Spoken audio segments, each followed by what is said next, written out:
Dan Ryan Bayot, ang bayaning sundalo na nagbuwis ng buhay para sa Marawi. Pinoy Amazing Story sumikat ang kagitingan ni Private First Class Dan Ryan Bayot ng 51st Infantry Battalion dahil sa sakripisyong ginawa niya sa Marawi City Siege.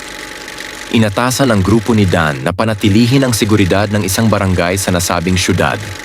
Sa hindi inaasahang pangyayari, biglang lumusob ang mga terorista at nakipagpalitan ng putok. Madugo ang nangyaring engkwentro na nagresulta sa pagkasawi ng 6 na sundalo.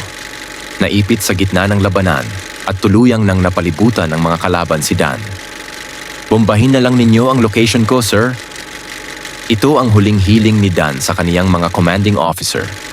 Isang act of valor ang ipinakita niya nang mas piliin niyang manatiling lumalaban at huwag na siyang sagipin upang hindi na malagay sa panganib ang ibang sundalo. Walang tama ng baril si Dan. Sinasabing namatay siya sa bugbog at gilid sa leeg.